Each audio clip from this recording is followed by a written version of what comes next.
Hi! Gulat kayo 'no? May gusto lang akong pabuti na basta-basta na lang ako nag-a-upload or as of now nagre-record sa almost 2 linggo nang nakakalipas mula nung nag-upload tayo ng episode 4 at ngayon muli tayo nagbabalik dito sa ating Minecraft world.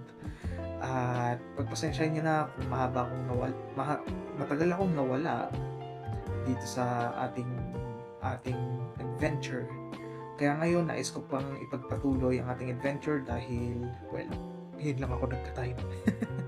But anyways, magandang araw sa inyo mga kababayan at maligayang pagdating dito sa ating video. At ngayon, may mga nais akong gawin. Hindi siya major na gagawin na nakakapagpa-progress ng ng survival. It's just another building na naman na idadagdag lang natin dito sa world na to, which is nabanggit ko last episode, ang kulang natin ay mga puno. At actually off cam nagpa-practice ako gumawa ng custom tree, which is actually first time kong gagawin yon or ginawa yon kasi nagawa ko na eh. First time kong nagawa ang pag-customize ng tree, which is very challenging pero actually very excited, lalo na kung ilalagay mo na siya dito sa iyong base para maging mabuhay-buhay naman kahit papaano, kasi talagang ang base natin ngayon is really flat. Bukod sa pagbibuild ng custom trees, may nais akong gawin dito sa part na to ng Kagsawa Ruins kasi as you can see, marami na tayong na-build dito sa side na to. Ngayon, feeling ko masyadong lonely tong building na to. So, ay nais ko sanang i-extend siya ng paganyan hanggang sa likod dyan. Ano lang naman din, parang more on decorative para lang maging, alam mo yun, nag-iisa lang kasi siyang natayo dyan eh. Off cam, nag-grind tayo ng mga blocks ulit. Isa na doon ng birch for our crafting purposes kapag kunwari may kinailangan tayo na hindi natin kailangan yung variant ng birch, basta yung mga bagay lang na pwede natin i-craft like beehive, barrels, composters, at kung ano pa man. Pero dito, nagdagdag ako ng konti lang na work. Isa na doon ng pagdi-detail, which is actually kulang pa nga eh, masyado pang alam mo yun, malinis. Kailangan ko yung as rough as katulad nito, tsaka yung nandun sa isa pang silungan, at nagdagdag din ako ng tubig para sa ating mga alagang baka. At sabi ko noong nakaraang episode, hindi na ako magbibuild ng another animal pen para sa mga tupa natin, but guess what, andito na sila. So nagpa-farm ako ng sheep, mainly for wool, kasi kakailanganin natin yan sooner, yes. So, kung makikita nyo, wala akong masyadong work na nagawa off-cam. Yun ay dahil kinakain ng oras ko yung pahinga from work. Like, literally, netong mga nagdaang araw, sobrang pagod sa work. To the point na hindi ako nakakapaglaro. You know, adulting things and such. Sana maunawaan nyo yung part na yon. At gagawin ko pa rin ang best ko na makapag-upload para sa ating mga journey pang darating. So ngayon, ang main focus muna natin is to make this place alive, or rather pop up, or kung ano man, by adding trees.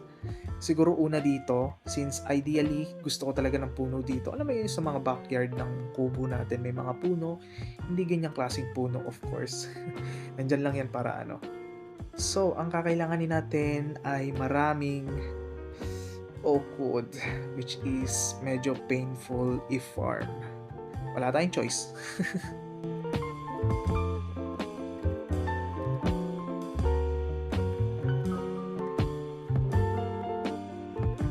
So I think nakuha ko na yung idea ng base ng puno. Ngayon, i-workout ko kung paano siya magpo-progress, like yung pagba-branch out niya, which is, ang ginawa ko sa creative world is usually pa V, pero hindi sobrang stretch out pataas since masyadong mataas yon. Ang kailangan ko lang, parang ang gusto ko na mangyari is some kind of medium size oak tree, parang ganon. So, try kong i-workout yon. Okay. Medyo nagustuhan ko tong part na to. Ngayon, siguro kailangan ko pang magtaas ng isa pang block para lang magpantay doon. Which is, madali lang naman. Kanire.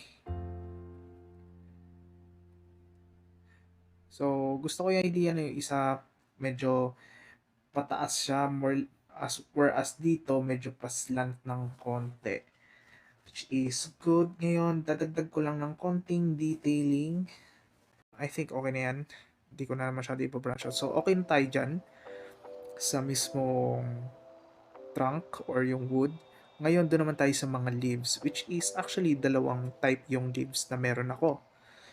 Birch tsaka yung oak leaves, which is ang idea ko, ang birch trees is parang siya yung nasa loob whereas ang oak leaves ay nasa labas.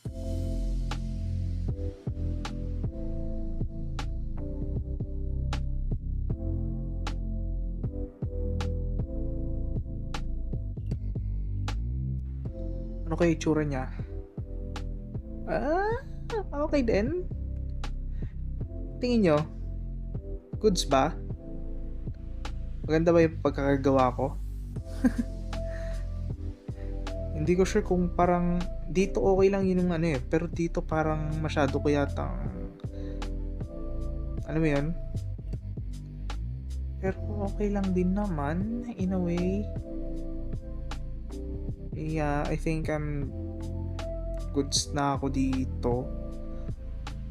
Pero kung titignan muli sa malayuan, okay, hindi mo siya ganong makita gawa kasi nagbe-blend in yung birch tree farm ko doon sa likod. Pero kung titignan mo, okay din naman, 'di ba? So try lang natin i-build all over our base. Siguro isa dito pwede or dito pwede. Yan. Tapos maaari ding dito sa gitna o basta kung saan man pwede.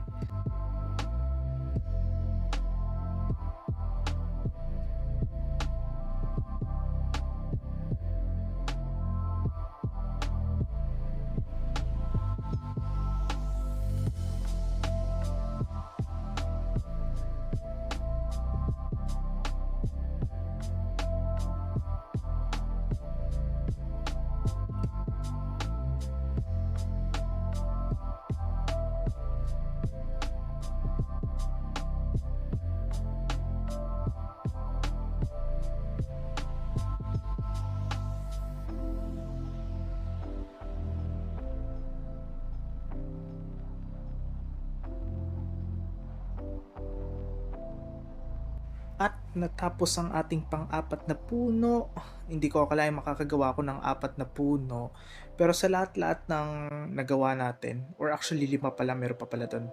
Anong 4? So hindi ko akalain 5 ang magagawa ko. Pero kung marami lang akong leaves, lalo na oak leaves, makakagawa pa ako ng marami. Which is, yun ang dahilan ko bakit tayo napatigil sa paggawa ng mga puno. Pero sobrang nag-enjoy ako.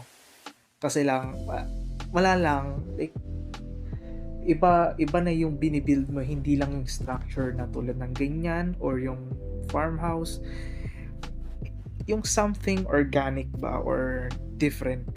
Which is, eto, sobrang natutuwa ako. Ang pinaka-paborito ko sa lahat ay ito. Kasi, dito ko natagpuan yung flow nung paggagawa ng customized tree. Parang dun kasi sa unang dalawa medyo pinag-aaralan ko pa din. Mukhang umokay yung flow ko, but in a way mukhang kailangan ko din ng mas maganda pang shape kasi unti-unti na kasing nagiging parang symmetrical, which is hindi yung nais ko. But anyway, satisfied ako sa nangyari na sa ating customized tree. So, ang next naman natin na gagawin ngayong araw ay itong area na to. which is banggit ko nga masyadong lonely itong Kagsawa ruins natin / enchanting area. Kaya gagawa natin siya ng some kind of part of ruined. So, ang Kagsawa ruined is actually a part of church. So, gagawa tayo ng ruined church dito. So, i-workout lamang natin to, then let's go!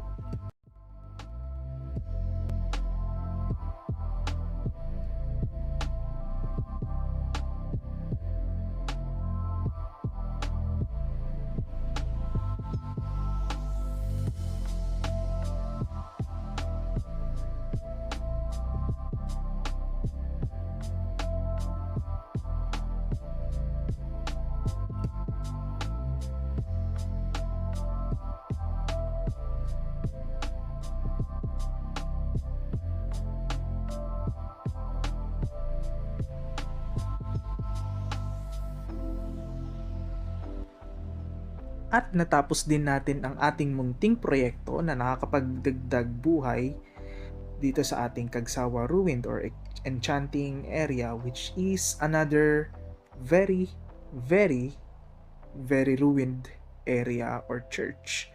So kung makikita nyo, well, I did my best. Nilagyan ko pa ng gradient, which is of course gradient through roughness to smoothness, and also uneven yung mga heights and shapes and such para magmukhang ruin talaga.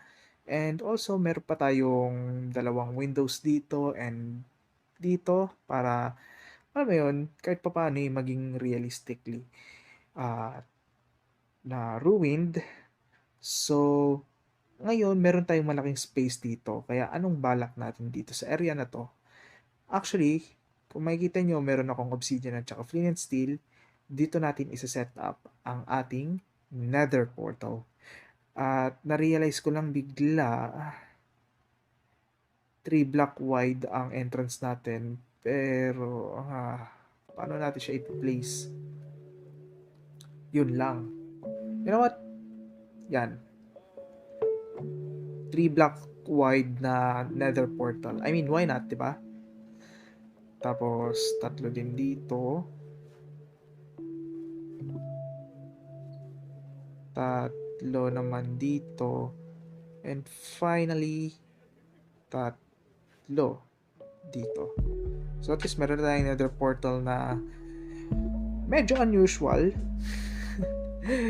Hindi medyo, unusual talaga.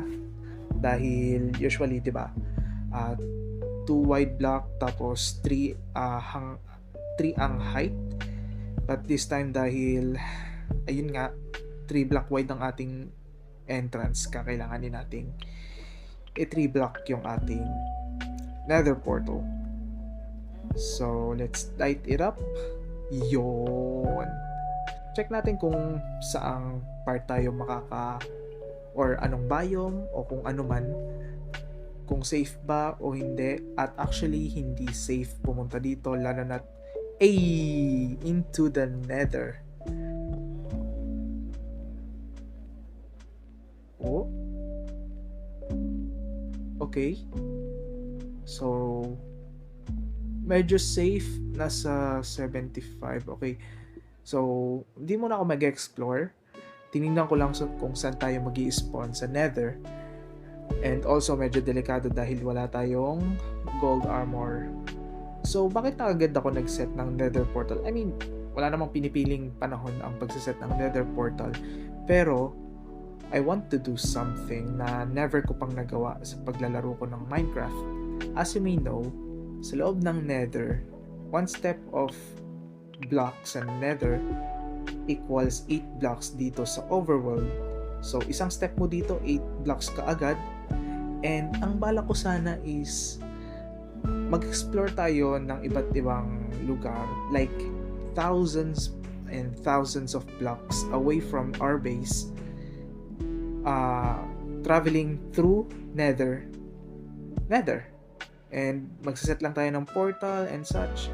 So tingnan natin kung ano yung makakasalamuhan nating mga biomes and such.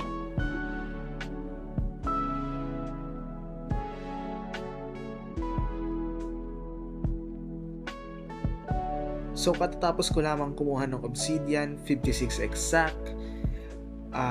Yan ay dahil sa paggawa ng portal, which is nandito tayo sa Nether obviously, at ito yung magiging main portal natin. Ngayon mag-i-spread tayo across Nether sa direction na yan, sa direction na yan, direction na yon, at sa likod ng portal na to.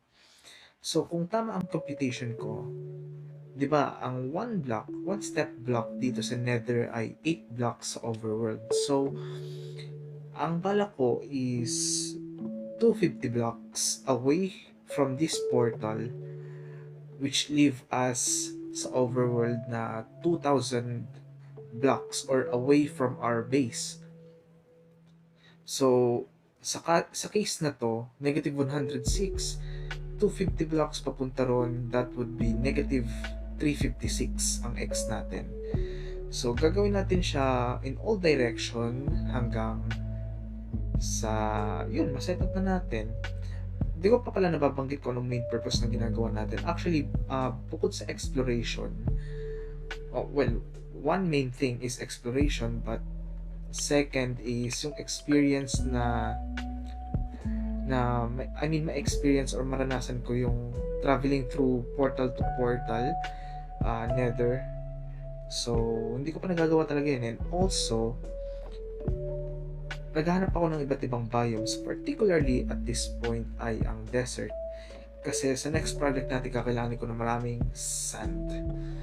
Yes, maraming sand. So, hopefully makahanap tayo ng desert. So, 56, 14 portal each, tulad nito.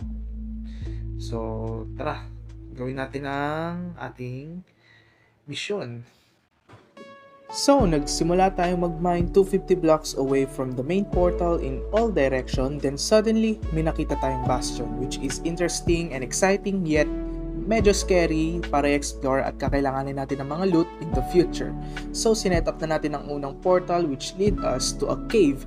So, umakyat ako, tinignan ko kung anong may offer ng portal na to, and then nasa kalagitnaan tayo ng dagat.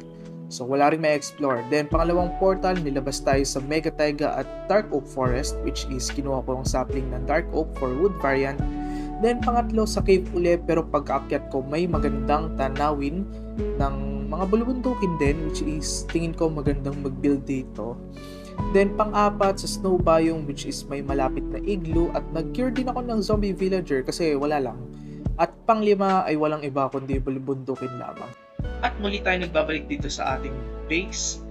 At masasabi kong ating mission ay medyo successful. Medyo dahil bilang lang yung nakuha natin. Isa lang ang nakuha nating wood variant, which is ang Dark Oak. So, ayun, in-expect ko may mangrove or kahit acacia or kung ano man. Ano pa bang mga jungle, yan. Pero okay na rin yun. I mean, Dark Oak sapling is not a bad thing kasi marami rin ako magagawa dyan with that wood type. And also, meron tayong bagong alaga. Yes. Kaya na mag-suggest ng name kung nais nyo mag-suggest kung ano ipapangalan natin sa kanya. Natagpuan ko siya sa snow biome, obviously. At kasi isa sa mga portal na sinet natin, nilabas tayo sa snow biome. So, meron dong malapit na snow forest or snow taiga forest at nakita ko siya doon right away. So, nagpatay muna ako ng mga ilang stray archer or stray skeleton para makakuha ng bone, and yan, nakuha ko siya. Ngayon lang ako nakateam ng gantong variant. Usually yung kulay brown na nakikita mo sa forest. So, yun, medyo hindi successful, but I'm glad na meron tayong aso tsaka another wood type. Siguro next episode, subukan nating magganapan ng desert biome kasi kailangan ko talaga ng sand. Although hindi naman ganun kalaki yung ibibuild ko, but magandang meron tayong ibang mapagkukunan talaga. Hindi yung dyan lang sa tabing dagat or tabing ilog. Well, nagawa ko na yun doon, yung tabing ilog. Medyo pumangit tuloy yung river. So, mas maganda, mas malayo dito na hindi nakakasira ng ating base or compromise ng ating base. Well, konti. Kasi ito naman, ito namang terrain na to, man-made to eh. So, yun. Pagpasensyahan, ngunit dito po magtatapos ang ating video at sakto palubog ang araw ngayon. So, ako'y magpapaalam muna sa inyo. Maraming salamat sa inyong mga kababayan. Muli, kahit na, FYI, itong nire-record kong to, 3 linggo na nakakalipas mula nung episode 4. Tapos i-edit ko pa yun. So, tumagal. Kaya pagpasensyahan, at sa mga nanatili sa channel na ito or kahit sabing sumubaybay man lang, kahit hindi nakasubscribe, maraming salamat. At dahil naunawaan niyo yung aking sitwasyon, hanggang sa, yung mga journey natin dito sa loob ng ating world or sa ating world. So, muli, maraming salamat sa inyo mga kababayan. At hanggang sa muli, paalam!